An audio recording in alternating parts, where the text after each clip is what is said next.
ఈరోజు ఇక్కడ ఉన్నానండి. సో అంజి గారు ఆయన నరేషన్లోనే ఆ పవర్ ఉందండి. అంటే చూసినట్టుగా కనపడుతుంది అనమాట సినిమా. సో ఫస్ట్ ఆయన నరేట్ చేసినప్పుడు బీభత్సంగా నవ్వేశాను నేను కూడా. ఆల్మోస్ట్ ఒక 3 గంటలు విన్నాం కదా సార్ ఆ రోజు నరేషన్. సార్ 3 గంటలైంది సార్, మీరు చెప్పకండి సార్. సో నవ్వుతూనే ఉన్నానండి కంటిన్యూస్గా. అంటే 3 గంటలు చెప్పారని చెప్పట్లేదు, మధ్యలో మేము నవ్వడానికి టైం తీసుకుంటున్నాం కాబట్టి అంతసేపు పట్టింది. సో తప్పకుండా అందరూ ఆడియన్స్ కూడా అలానే ఫీల్ అవుతారు, థియేటర్లో అలానే నవ్వుతారని భావిస్తానండి. వాసు గారికి సార్, యాక్చువల్లీ ఆగస్ట్ 15th మేము పుష్ప 2 అని ఎక్స్పెక్ట్ చేసాం అప్పుడు కదా, అందరం అదే అనుకున్నాం. ఇప్పుడు ఆయుధ అవగొట్టిన తర్వాత ఎలాగా మీరు నన్ను వేసుకుంటారు, క్లారిటీ ఉంది. ఫస్ట్ ఆయుధ అవగొట్టి అదే అదే సార్, అంటే అంటే ఆ డేట్ని ఫుల్ఫిల్ చేస్తుందా అనేసి అంటుంది. అంటే ఆ రేంజ్లో సినిమా ఆడిద్యా ఎలా ఉంటుంది అనేసి అంటే మీరు అడుగుతున్న క్వశ్చన్లోనే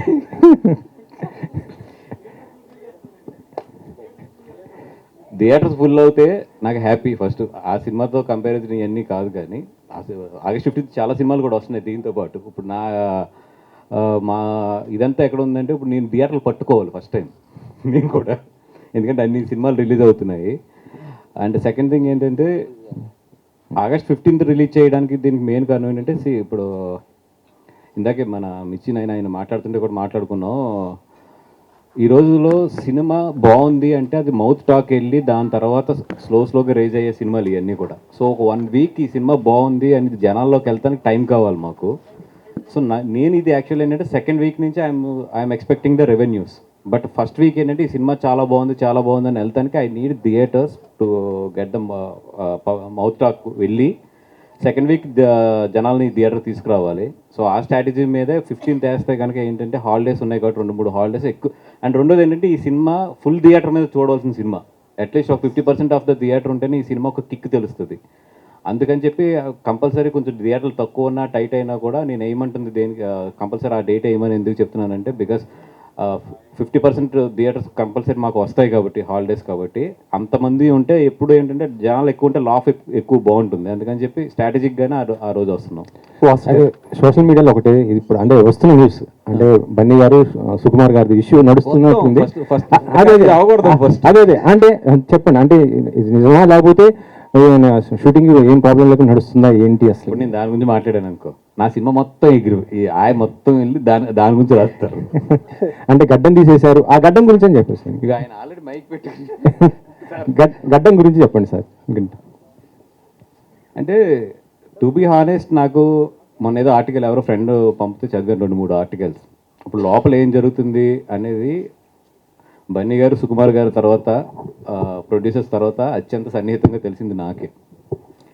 it's a very very simple and చాలా మేము ఆ ఆర్టికల్ చూసుకుని నవ్వుకునే సిచ్యువేషన్లోనే ఉన్నాం మేము అందరం అయితే. రెండోది ఏంటంటే, మాకు పబ్లిసిటీ బాగా వస్తుంది, free publicity, let it go అనేది ఉంది మాకైతే. It's a very clear editing. ఎందుకంటే బన్నీ గారి వర్క్ కరెక్ట్గా చూస్తే మాకు 15 days ఉంది. ఒక క్లైమాక్స్ ఒక సాంగ్ చేయాలి ఆయన, అంతే. మిగతాదంతా అయిపోయింది. ఎక్కువ వర్క్ ఆయనది ఉంది, ఎవరిది ఆయనది ఉంది. ఎందుకంటే ఆయన డేట్ల మధ్యలో ఏప్రిల్ మేలో కొన్ని డేట్లు క్యాన్సిల్ అయినాయి అక్కడ. దానివల్ల ఏంటంటే ఎక్కువ వర్క్ ఆయన మిగిలింది మాకు. బన్నీ గారి హానెస్ట్గా 15 days ఉంది, 15 to 17 days అంత ఉంది వర్క్, అంతే.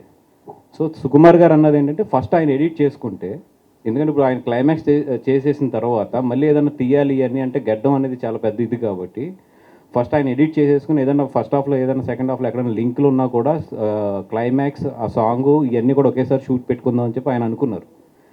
ఒక ఎడిటింగ్ అంటే 30-35 days గ్యాప్ ఉంది, అండ్ మధ్యలో ఈ నా 5 డేట్లు కూడా ఉన్నాయి, ముందు ఆయన వర్క్ కూడా అవగొట్టాలి. సో 30-35 days గ్యాప్ ఉన్నప్పుడు బన్నీ గారు ఆయన ఫ్యామిలీతో వెళ్ళడానికి ఇట్లకి ఆయన ఏదో కరెక్ట్గా లెక్కేసుకుని 1 monthలో వచ్చేటట్లు గీసుకున్నాడు ఆయన. దాన్ని అసలు బేభత్సం చేసి ఇప్పుడు ఇది ఎవరేమనుకున్నా దిస్ ఈజ్ ఫ్యాక్ట్. అండ్ సుకు అనే అతను బన్నీ గారికి కానీ నాకు కానీ లైఫ్లో we have a special bonding. మేము అంటే అది ఒక చెప్పలేని ఎమోషన్, అంతే సుకు అనేది. ఇంకో 6 నెలలు షూటింగ్ తీసినా బన్నీ గారు వెళ్తారు, అంతే. అది ఎందుకంటే పుష్ప అనేది వాళ్ళిద్దరు లైఫ్లో ఏంటి ఎంత రిమార్క్ అనేది వాళ్ళు దాని పుష్ప అనే ప్రోడక్ట్ వాల్యూ తెలియకుండా ఇక్కడ వరకు రారు. వాళ్ళు అంత జర్నీ చేసిన వాళ్ళు ఎవరు చిన్నపిల్లలు కూడా కాదు వాళ్ళిద్దరూని. సో ఏదైతే ఇది వస్తున్నాయో ఇవన్నీ కూడా జస్ట్ టు బి ఫ్రెండ్, మీరు అందరూ కూడా ఫ్రెండ్స్ కాబట్టి చెప్తున్నాను కానీ రాసుకోవడానికి వీళ్ళకి బాగానే ఉంటుంది కానీ బట్ ఇన్సైడ్ వాళ్ళిద్దరి మధ్యలో మాత్రం అసలు అట్లాంటిది లేదు. అండ్ వాళ్ళ పనుల్లో ఉన్నారు. అండ్ షూటింగ్ కూడా నాకు తెలిసి ఒక పార్ట్ అంటే ఈ ఆగస్ట్ మంత్ ఎండ్నో లేకపోతే ఆగస్ట్ ఫస్ట్ వీక్లో ఎప్పుడో స్టార్ట్ అయిపోతుంది కూడా ఒక షెడ్యూల్. ఇవన్నీ కూడా ఎవరి పనులు వాళ్ళు ఉన్నాం తప్పితే ఇది మాకైతే పెద్ద ఫాలో అవ్వట్లేదు దాన్ని. వాసు గారు అండి హలో సార్, ఇందాక మనం మాట్లాడుకున్నట్టు 1 year బ్యాక్ హిందీ ఇండస్ట్రీ అంతా థియేట్రికల్ మొత్తం పోయింది అది ఇది అని చెప్పి చాలా అనుకుందాం మనం. వాళ్ళకి ఏంటంటే ఆ 8 weeks ఓటీటీ రూల్ అనేది బాగా హెల్ప్ అయింది. ఇప్పుడు జనాలు స్లోగా థియేటర్ చిన్న సినిమాలు కూడా ఆడడం స్టార్ట్ చేసినాయి. మన దగ్గర ఏంటంటే మనం చాలా మాట్లాడుకున్నాం, ఈ 8 weeks రూల్ మనం తేవాలనుకున్నాము, చాలా చాలా ప్లాన్ చేశారు. బట్ ఏంటంటే ఆల్మోస్ట్ అప్పుడు ఎప్పుడైతే ఆ మీటింగ్స్లో ఉన్న ప్రతి నిర్మాత దాన్ని వైలేట్ చేసి 4 వారాలకే 5 వారాలకే కొంతమంది 21 రోజులకి ఈ మధ్యన అలా చేసుకుంటా పోతున్నారు. ఓ పక్క ఏమో ఇప్పుడు మొత్తం ఓటీటీలు కొండం మానేసినాయి, రేట్లు కూడా బాగా తగ్గించేసినాయి. ఇప్పుడు కూడా అలాంటి రూల్ తెచ్చుకోలేక మన థియేటర్కల్ బిజినెస్ని పెంచుకోలేకపోతే ఇప్పుడు ఇంకా ఎప్పుడు సస్టైన్ అవుతుంది ఇండస్ట్రీ?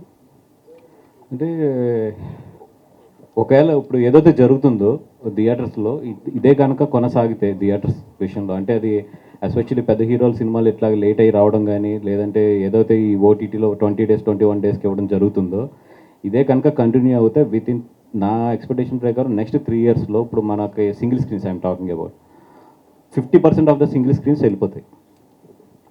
వెళ్ళిపోయిన రోజున థియేటర్కల్ బిజినెస్ అనేది అంటే ఇప్పుడు మనం ఏదైతే ఊహిస్తున్నాం ఇంక్లూడింగ్ పెద్ద హీరోలకు కూడా ఒక 30 to 40% థియేటర్కల్ బిజినెస్ పోతుంది. మరి ఇది అందరికీ తెలిసిన విషయమే, ప్రొడ్యూసర్లకు అందరికీ తెలిసిన విషయమే, మీడియాకి తెలిసిన విషయం, అందరికీ తెలిసిన విషయం. థియేటర్ సిస్టమ్ అనేది ఒక పక్కన కిల్ అయిపోతుంది అనేది. దీన్ని కరెక్ట్ చేయడానికి ఆల్రెడీ హిందీ ఇండస్ట్రీ కరెక్ట్ చేసుకుంది, మలయాళం ఇండస్ట్రీ చాలా బాగా కరెక్ట్ చేసుకుంది. మరి తెలుగు ఇండస్ట్రీ ఇంత పెద్ద ఇండస్ట్రీ అందరూ మాట్లాడుకుంటున్నారు కానీ ఎవరు ఎదురుకొచ్చి దీన్ని కరెక్ట్ చేద్దాం అనేది మాత్రం జరగట్లేదు. ఈవెన్ మొన్న పవన్ కళ్యాణ్ గారు మీటింగ్లో అందరూ కూర్చున్నప్పుడు కూడా ఆయన పవన్ కళ్యాణ్ గారు రాకముందు ప్రొడ్యూసర్స్ అందరూ డిస్కస్ చేసుకుని మనం అందరూ కూడా ఒక అడుగు వేయాలి, కంపల్సరీ మళ్ళీ జనాల్ని థియేటర్ తీసుకురావాలంటే కొంచెం ఓటీటీ గ్యాప్ పెంచాలి అని మాట్లాడుకుంటున్నారు. కానీ అట్ ది సేమ్ టైం వచ్చినప్పటికీ మళ్ళీ మన తెలుగు ఇండస్ట్రీలో ఉన్న బాధాకరం ఏంటంటే అందరూ మాట్లాడుకుంటాం, మళ్ళీ ఎవరు ఆఫీస్కి వెళ్తే వాళ్ళ సినిమా వాళ్ళదే, వాళ్ళ డబ్బులు వాళ్ళే. ఒక సినిమాకి వాళ్ళు ఏమైనా ఎక్కువ రేట్ ఇస్తే మొత్తం రూల్ అంతా కూడా బ్రేక్ అయిపోతుంది. ఇది ఒక ఛాంబర్ కూర్చుని ఒక థియేటర్స్ దగ్గర నుంచి ఎగ్జిబిటర్స్ కూడా కూర్చుని వీళ్ళందరూ కలిసి కట్టుగా దీని ఒక ఎదరికి తీసుకెళ్తే తప్పితే ఇది అవ్వదు. అంటే నేను గవర్నమెంట్కి సజెస్ట్ చేసేది ఏంటంటే యాక్చువల్ ఫ్రాన్స్లో జరిగింది ఇప్పుడు నేను చెప్పబోయేది. ఫ్రాన్స్లో ఏంటంటే 180 days 100 days 120 days ఉంటుంది మినిమం. ఇది థియేటర్స్లో ఆడిన తర్వాతే ఇది ఓటీటీకి కానీ శాటిలైట్కి కానీ వెళ్ళాలనేది. వాళ్ళు ఎందుకు పెట్టారంటే అక్కడ ఉన్న థియేటర్ సిస్టమ్ చచ్చిపోతుంది, థియేటర్ కల్చర్ అనేది చచ్చిపోతుంది, దానివల్ల ఎంప్లాయ్మెంట్ చాలా పోతుంది రేపొద్దున అని చెప్పి ఫ్రాన్స్ గవర్నమెంట్ అది ఇంప్లిమెంట్ చేసింది. అట్లాగైతేనే వాళ్ళు ఇచ్చిన రేట్ బెనిఫిట్ కూడా అప్లై అవుతుందని చెప్పి అక్కడ కండిషన్ ఉంది.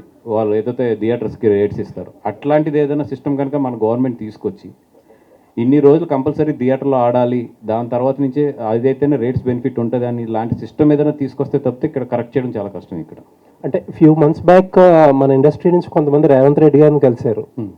నాకు తెలిసిన దాన్ని బట్టి ఏంటంటే ఇండస్ట్రీకి ఏమేమి కావాలో ఒక మీ అందరూ మాట్లాడుకుని ఒక లిస్ట్ ఒకటి తీసుకుని రండి చూద్దాం, అంటే చేస్తారో చేయరో అన్ని తర్వాత విషయాలు కానీ తీసుకురండి అని అడిగారంట. ఈవెన్ పవన్ కళ్యాణ్ గారితో సహా కొన్ని ఇంపార్టెంట్ విషయాలు డిస్కస్ చేశారు. మీరు ఒక ప్రపోజల్ పట్టరండి అని. ప్రతి ఒక్కళ్ళు ప్రపోజల్ అడుగుతున్నారు. ఆ ప్రపోజల్స్ కూడా మీరు మాట్లాడుకుని మళ్ళీ తీసుకెళ్ళడంలో కూడా డిలే జరుగుతుంది అంటున్నారు.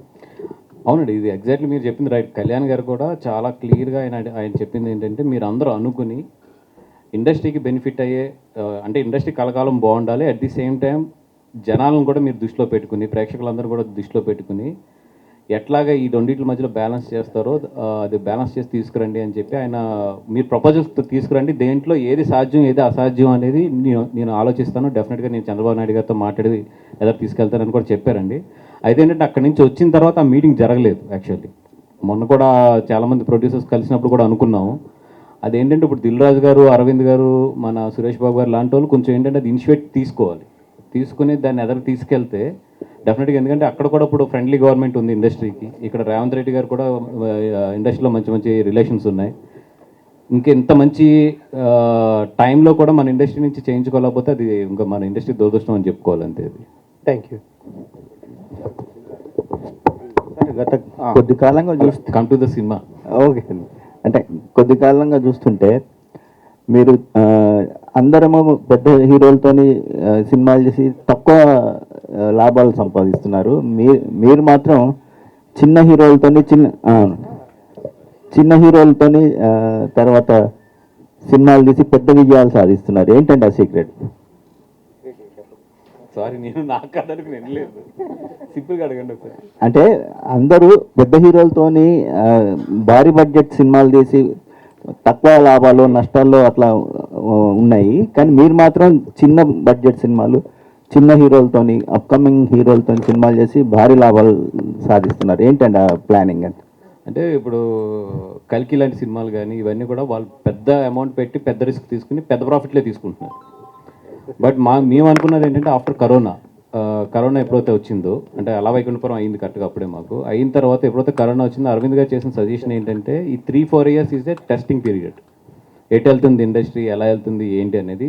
ఈ టైంలో ఐ డోంట్ వాంట్ రిస్క్, పెద్ద మనీ నేను రిస్క్ చేయలేను. సో స్లో అండ్ స్టడీగా వెళ్ళండి అని ఇప్పుడు మేము ఏదైతే స్టడీ ఈ 3 ఇయర్స్ కొంచెం స్లోగా వెళ్తూ స్టడీ చేసుకుంటూ వెళ్ళాము.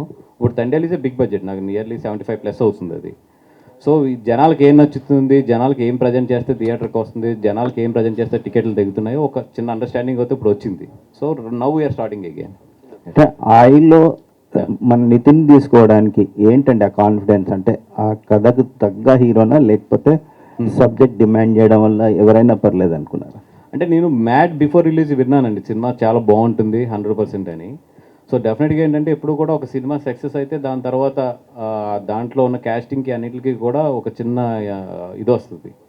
అట్ ద సేమ్ టైం దీనికి ఒక ఫ్రెష్ అయితే బాగుంటుంది, టైమింగ్ కానీ ఇవన్నీ కూడా అంటే జనాలు ఎక్స్పెక్ట్ చేయని ఒక టైమింగ్ ఏదన్నా ఉంటే బాగుంటుంది అనుకుని, అందుకనే ఇప్పుడు అంకిత్ కానీ కసిరెడ్డి టైమింగ్ కూడా ఈ సినిమాలో తన అంత ముందు టైమింగ్స్కి అన్న కూడా చాలా డిఫరెంట్గా ఉంటుంది. డెఫినెట్గా అంకిత్కి అయితే ఈ సినిమా తర్వాత తన లైఫ్లో గుర్తుండిపోయే సినిమా మాత్రం అంకిత్కి ఇది ఒకటి అవుతుంది. ఇంకా నితిన్ గారి కంటే ఆయన కెరియర్లో డెఫినెట్గా ఇది ఒక మంచి స్టెప్ అయితే మాత్రం అవుతుంది ఆయనకి. అయితే మీరు ఈ మీటింగ్కి ఒక ఎమ్మెల్యే వస్తారని మేము అనుకున్నాము, కానీ మీకు టికెట్ కూడా వచ్చింది, పోటీ చేస్తున్నారన్నారు, కానీ లాస్ట్ మినిట్లో మిస్ అయిపోయింది. ఏంటండి కాదు? అరవింద్ గారిని అడగండి, ఇందాక ఆయన ఉన్నారు. ఆయన మిస్ అయ్యారు. ఆయన చాలా క్లారిటీగా చెప్పాడు. 2029 వరకు కంపెనీ మొత్తం ట్రైన్ చేసి మొత్తం ఎస్టాబ్లిష్ చేసిన తర్వాత నువ్వు స్టెప్ తీసుకో, నేనేమన్నా, నేనే అప్పుడు కాలితే ఎలక్షన్ మొత్తం ఖర్చు కూడా నేనే ఇస్తాను, కానీ ఈ లోపల ఎంత కాలేరు కొడతాను అన్నాడు ఆయన. సో అది అలా అని కూడా కాదు, కానీ అది నాకు కూడా న్యాయం అనిపించలేదు. ఎందుకంటే ఇప్పుడు విద్యాక కానీ వీళ్ళందరూ వచ్చారు, దే నీడ్ 1-2 ఇయర్స్ టైం ఉంటుంది వాళ్ళకు ఇంకా ట్రైన్ అంటే ఐ మీన్ ఎస్టాబ్లిష్ అవ్వాలి. అవన్నీ అయ్యి కంపెనీ కరెక్ట్గా ఒక గాడిలో పడిపోయింది అన్న తర్వాత డెఫినెట్గా నేను మాత్రం అటు సైడ్ కాల్ తీసుకుంటాను. పవన్ కళ్యాణ్ అడిగారండి టికెట్ ఇవ్వమని, లేకపోతే ఆయన ఏమన్నా ఆఫర్ చేశారా? అంటే 2019లోనే ఆయన ఒకటే చెప్పారు నాకు, పాలకొల నుంచి నువ్వు వెయ్యి అన్నారు ఆయన 2019లోనే. అంటే సార్ నేను ఇంకా చిన్నపిల్లని కదా ఏదంటే, నువ్వు అలా ఆలోచించుకు ఓడిపోయినా పర్వాలేదు, బట్ నువ్వు ఒక క్యాండిడేట్ అవుతావు, భయపడకు, ఫస్ట్ స్టెప్ అయ్యి ఏదైతే అవుతుంది ముందు ధైర్యంగా అయితే ఎదరికెళ్ళు అన్నారు. కానీ నాకు ఆ రోజు నిజంగా ధైర్యం సరిపోలేదు.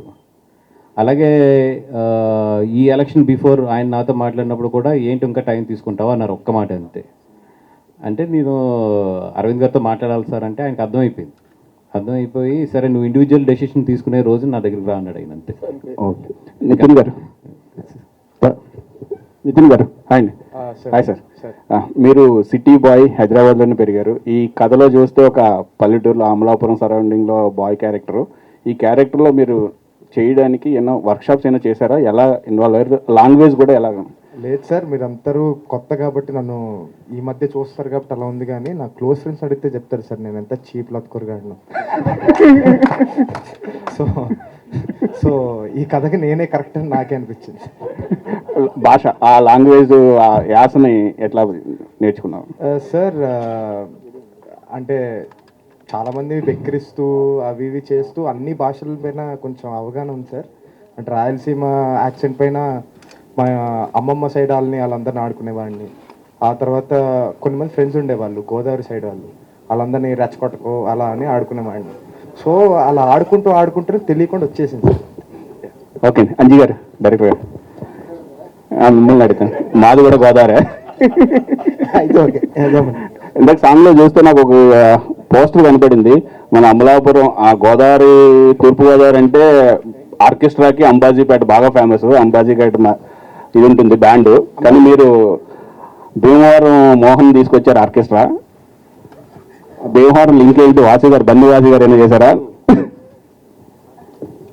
అది కాదు సార్, అది భీమవరం కాదు, వేమవరం.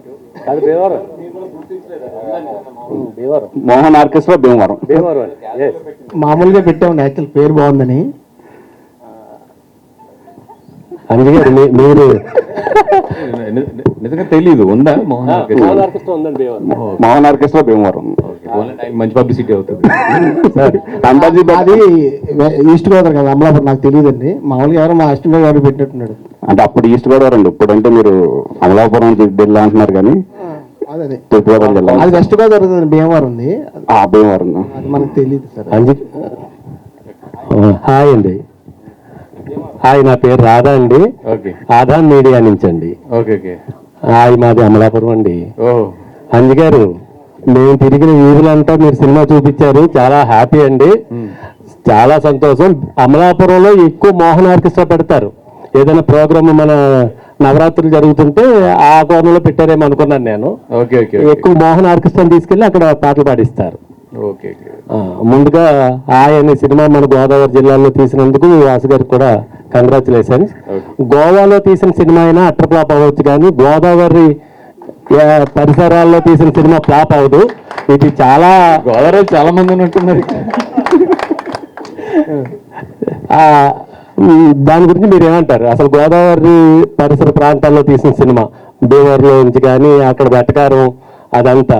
లాస్ట్ టైం ఒక సినిమా ప్రభాస్ గారి ఏదో చాలా తక్కువ ఆడిన సినిమా, అప్పుడు మా ఓడు అంటాడు భీమవరంలో ఒకడు, ఒరే ఆయన తీసుకెళ్ళి మొగల్తూరు కాలకట్టంతా తీసుకెళ్ళి నరసాపురం ట్రైన్ ఎక్కిస్తే సూపర్ హిట్ అయిపోతున్న సినిమా, అక్కడ దాకా ఎందుకు తీసుకెళ్ళారా అన్నాడు. అంటే సినిమా ప్యాషన్ మన ఏరియాలో ఎక్కువ ఉంటుందండి.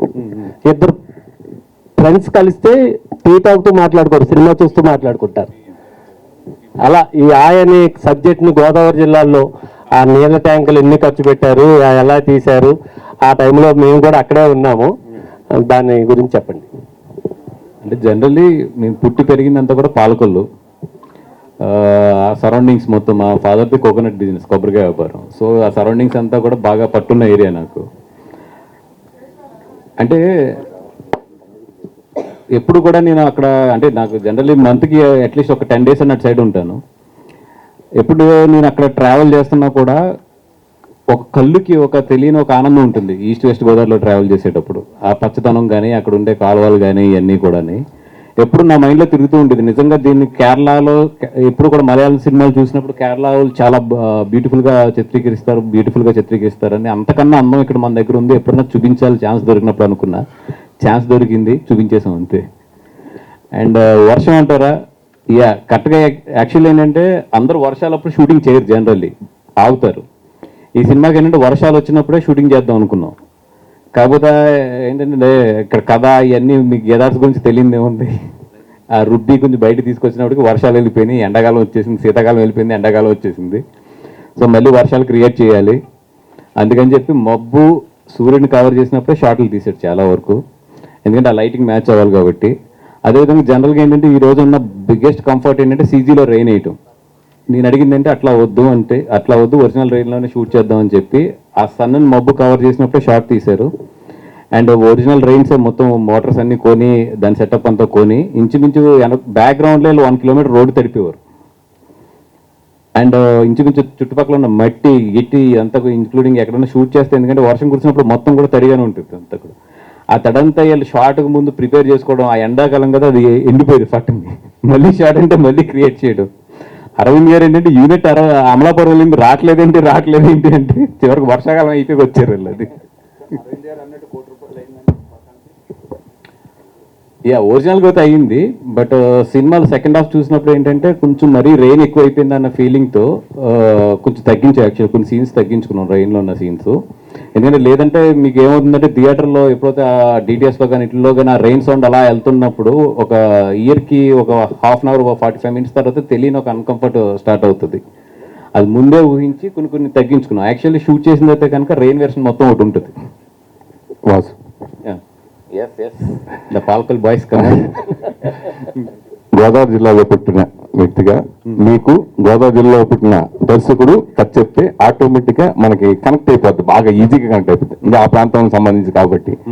సో ఇది ఈ ప్రాంతం కాకుండా మిగతా ప్రాంతాలు కూడా బాగా నచ్చుతుంది అనే అంశంతో ఏ అంశం నచ్చి మీరు ఈ సినిమా కథ యాక్సెప్ట్ చేశారంటే? ఫస్ట్ ఆఫ్ ఆల్ సురేష్ గారు, మీరు ఇంత ఫార్మల్ గా ఇంత నీట్ క్వశ్చన్స్ అడిగితే మీకంటూ ఒక ఇమేజ్ ఉంది జనాల్లో, దయించి దాన్ని పాడు చేయకండి. మీ మీద మాకు ఒక ఎక్స్పెక్టేషన్స్ ఉన్నాయి. నెక్స్ట్ వస్తా. ఇప్పుడు ఇందాక ఎవరో నాకు చెప్తున్నారు లోపలికి వచ్చినప్పుడు, ఏమండి సురేష్ గారిని పిలిస్తే ఛాంబర్ లో మీకు ఫోన్లు వస్తాయని చెప్పి, ఫోన్ తర్వాత పబ్లిసిటీ వస్తుంది, ముందు రమ్మని చెప్పింది. Thank you. నువ్వు ఎట్లా కొన్ని క్వశ్చన్స్ అడిగితే ఓకే, నెక్స్ట్ వస్తాను సార్, దాని తర్వాత వస్తా. ఫస్ట్ దీనికి సమాధానం చెప్పండి. అంటే మనం కనెక్ట్ అవుతాం కదా, మనం రియల్ లైఫ్ లో మనం ఏం జరిగినా ఏదన్నా చూసి అన్ని చూసుంటాం. అది చెప్పేటికి అంతలా గంటన్నర సేపు నవ్వి మళ్ళీ గ్యాప్ ఇచ్చి మళ్ళీ చేసే సినిమా చేసే, అందుకోసం అడిగా. సురేష్ గారు, ఇప్పుడు నేను పుట్టినప్పుడు వచ్చారు మీరు ఇండస్ట్రీకి. మీరు సంతోషం మ్యాగజైన్ స్టార్ట్ చేసినప్పుడు నేను స్కూల్కి వెళ్తుండేవాడిని. అక్కడ గీత ఆర్ట్స్ లో కథ లేకుండా ఓన్లీ కామెడీ మీద తీసేనా నేను ఎంత చెప్తే మాత్రం మీరు నమ్మేస్తారు. అది అరవింద్ గారు ఒప్పుకుంటాడు ఫస్ట్ అయినా, అసలు ఒప్పుకోరు. దీంట్లో అంటే మీకు మేము ఇంకా రివీల్ చేయలేదు, ఫర్దర్ గా రివీల్ చేయబోయేదంటే వినోద్ కుమార్ గారు. ఓకే, అది సర్ప్రైజ్ ఫ్యాక్టర్. అది వినోద్ కుమార్ గారు ఒక ఫాదర్ క్యారెక్టర్ చేశారు ఈ సినిమాలోని. అంటే మనం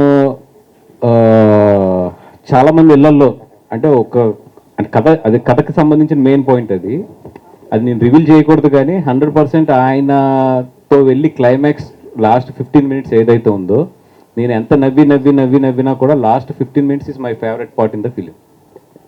ఈ సినిమాలో ఆటగాడు ఎవరు? ఈ సినిమాలో ఆటగాడు ఒకడు ఉన్నాడు. నువ్వు అడగవలసిన ఈ సినిమా బయట ఆటగాడు ఎవడన్నాడు? బయట ఆటగాళ్ళు ఇప్పుడు రోజు టీవీలో అన్నింటిలో చూస్తున్నాం బాగా, రోజు అదే చూస్తాం మొత్తం అంతాను.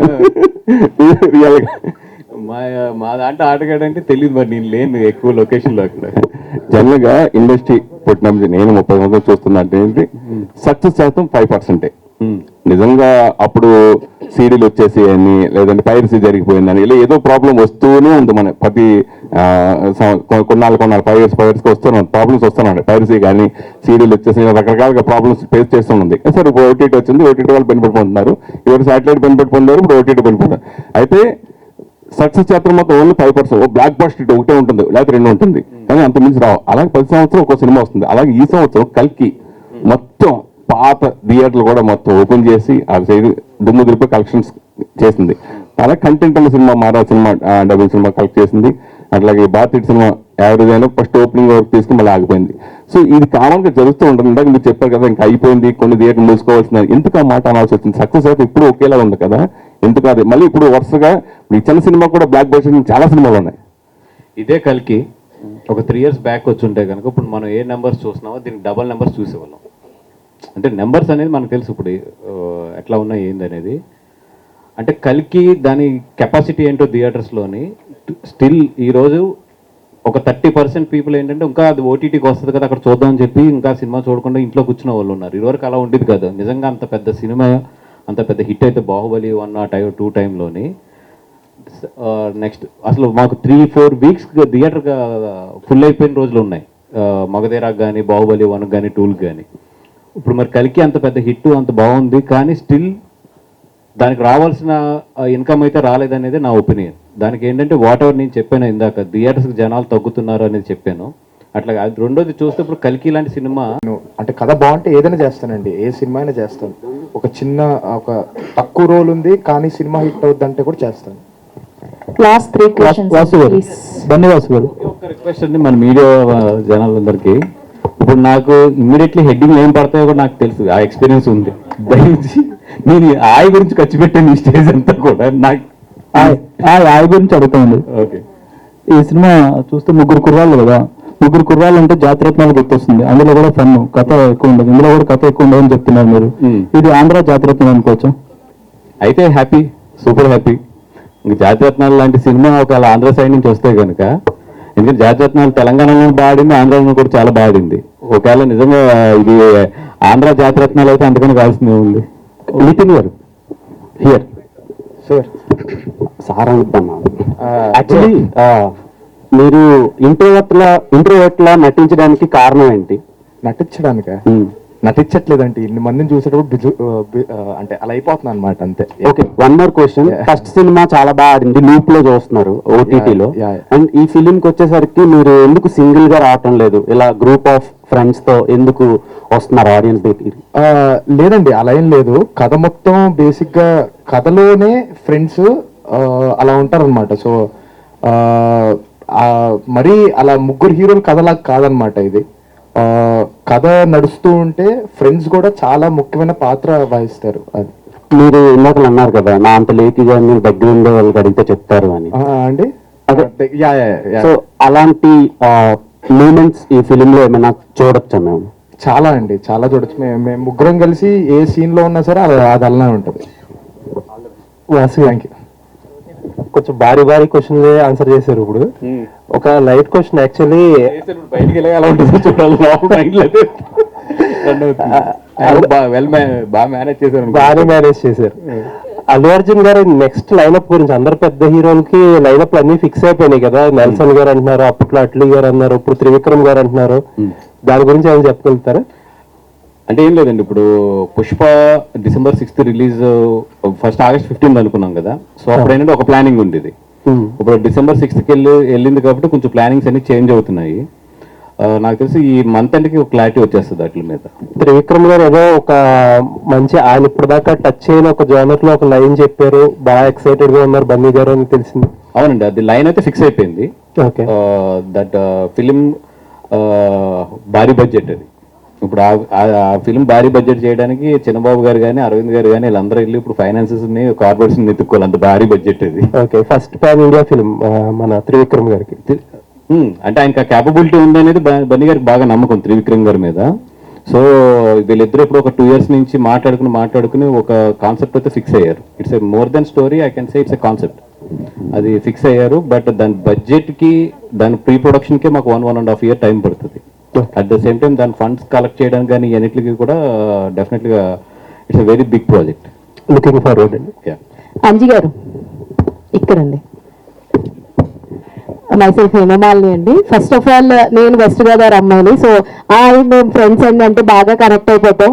సో అంటే ఈ కథని మీరు వాసు గారికి చెప్పడానికి, అంటే ఆయన ముందు నుంచి అంటున్నారు, మేము 3 గంటలు విన్నాము, కడుపుబ్బ నవ్వేసింది, ఇక్కడ పట్టేసింది, బొగ్గులు పట్టేసింది అని చెప్పి అంటున్నారు. సో ఈ కథలో ఎలాంటి ఎలిమెంట్స్ ని, అనేది ఒక ఎమోషన్ ఫర్ గోదావరి వాళ్ళకి. అంటే మనం బాధలో ఉన్నా, హ్యాపీలో ఉన్నా, సంతోషంగా ఏమున్నా కానీ ఆ సిచ్యువేషన్ లో ఆ స్లాంగ్ అలవాటైన వాళ్ళకి అది చాలా ఈజీ. సో ఈ ఆయనలో మీరు ఎన్ని ఎమోషన్స్ ని చూపించాలనుకుంటున్నారు? మీరు బన్నీవాసు గారికి అంత ఈజీగా ఆయన నవ్విచ్చేసే అంత, అంటే మీరు ఆన్ స్టేజ్ కూడా బాగా నవ్విచ్చేశారు. సో అప్పుడు ఆయన దగ్గరికి వెళ్ళి కథ చెప్పడానికి ఏం ప్రిపేర్ అయ్యారు? ఈ టెక్నిక్ చెప్పినా నేను, బన్నీవాస్ గారికి కథ చెప్తే గమ్మున ఒప్పుకోవడం అనేది ఇండస్ట్రీలో బాగా ఎక్కువ ఉంటుంది, లేదా ఆయన టైం తీసుకుంటాడు బాగా చెప్పడానికి. కానీ అందుకని కథ చెప్పకుండా ఫన్ చెప్పుకొచ్చాడు మొత్తం, నాకు ఇష్టం వద్దని చెప్పి. యాక్చువల్గా ఈ కథ కొన్ని నెరేషన్స్ అయిన తర్వాత కొంతమంది దగ్గరికి చెప్తున్నప్పుడు ఎవరైనా, నాకు ముందు ఎక్స్పీరియన్స్ ఏంటంటే నెరేషన్ చెప్తున్నప్పుడు కొంతమంది మనం చాలా ఫన్ అయినా కానీ ఎమోషన్ మాకు చెప్తుంటే మధ్యలో ఏదో ఫోన్ వస్తుంది, ఇలా చూస్తుంటాం. ఇలా రకరకాల కొన్ని ఎక్స్పీరియన్స్ చూసా. కానీ ఫస్ట్ టైము ఈ కథ చెప్తున్నప్పుడు సరే బన్నీవాస్ గారు లాంటి పిలిచాడు, వెళ్ళి చెప్తున్నాం అన్నప్పుడు నాకు ఎక్కడ బాగా నచ్చిందంటే ఈయన ఎంత మంచి పొజిషన్ ఉంటాం. కారణం ఏంటంటే ఫస్ట్ అన్ని అడిగేది అంతా మామూలుగా అది ఇది అయిన తర్వాత చెప్పినప్పుడు 1 నిమిషం అని చెప్పి ఫోన్ సైలెంట్లో పెట్టి ఇట్లా కూడా పెట్టడం, ఇట్లా పెట్టాడు. అప్పుడే ఫిక్స్ అయ్యా ఈ సినిమా నాకు ఓకే అవుతుందని. అంటే ఇంత జెన్యున్గా ఇంత ఇదిగా ఉండటం మాత్రం నా ఎక్స్పీరియన్స్ ఫస్ట్ టైం. ఈయన చెప్పిన తర్వాత ఏదో ఒక చిన్న ట్యాగ్ లైన్ ఉంటే అక్కడ చిన్న చిక్కన్ నవ్వాడు, ఓహో దీనికి ఎంత కనెక్ట్ అయితే మన సినిమా వర్కౌట్ అవుతుంది అని చెప్పి వరుసగా ఆయన వీక్నెస్ అర్థమైపోయింది, మీకు అర్థమైంది. అక్కడి నుంచి ఎంటర్టైన్మెంట్ అండి. సినిమాలో ఉన్నది 220 అంటే ఉంటుంది లెందు. అయినా 2 hours హ్యాపీగా నవ్వుకుంటారు, 20 minutes చాలా ఎమోషనల్గా వెళ్తుంది. ఇందులో ఏంటంటే చెప్పింది మీకు ఫ్రెండ్షిప్ని ఇంకో కొత్త యాంగిల్లో చెప్పాం. అదే ఇప్పుడు కూడా చెప్పగలను ఏంటంటే చిన్న అమలాపురం, అది గోదావరి జిల్లాలో ఒక క్యాస్ట్ బేస్డ్ ఏదో ఒకటి ఉంటుంది. దాన్ని ఈ సినిమాలో చాలా ఎంటర్టైన్మెంట్గా డీల్ చేసాం. ఉంటుంది కానీ బ్యాక్గ్రౌండ్లో ఉంటుంది, కానీ ఎంటర్టైన్మెంట్ అనేది ముందు ఉంటుంది. వాసు గారు అంటే ఇందాక మీరు శ్రవంతి గారు అడిగిన క్వశ్చన్ గలీజ్ ఫ్రెండ్ డీసెంట్ ఫ్రెండ్ అంటే మీ ఫ్రెండ్స్ అని చెప్పారు కదా, ఇండస్ట్రీలో మీ ఫ్రెండ్స్ అందరూ కలిపి ప్రొడ్యూస్ చేస్తున్నారు అని అన్నారు కదా, వాళ్ళలో గలీజ్ ఫ్రెండ్ ఎవరు డీసెంట్ ఫ్రెండ్ ఎవరు అంటే? దానికి అడుగుతుంది కూడా ఎందుకు అంటే ఇందాక వస్తుందని ఎక్స్పెక్ట్ చేసాం, మీ మాట రాలేదని ఇప్పుడు అడుగుతున్నాం. అంటే ఈ మధ్యలో వాడు ట్విట్టర్లో ఫేమస్ అయిపోయాడు. ఇప్పుడు నేను ఇది వేసిన వెంటనే వాడు బ్యాంకాక్లో ఉన్నాడు, వెంటనే కౌంటర్ వేస్తాడు అక్కడి నుంచి. ఎందుకు ఇప్పుడు వెంటనే కౌంటర్ వేయించుకుంటా వాళ్ళు కొంచెం సినిమా దగ్గరికి వెళ్ళే కానీ బయటికి తీసుకొద్దామని చెప్పి చెప్పలేదు అడిపోయి. మరి డీసెంట్ ఫ్రెండ్ అంటే ఆన్ ఇండస్ట్రీ ఇన్ ఇండస్ట్రీ అంతసేపు ఆలోచిస్తున్నారండి. అంటే బన్నీ పేరు చెప్పి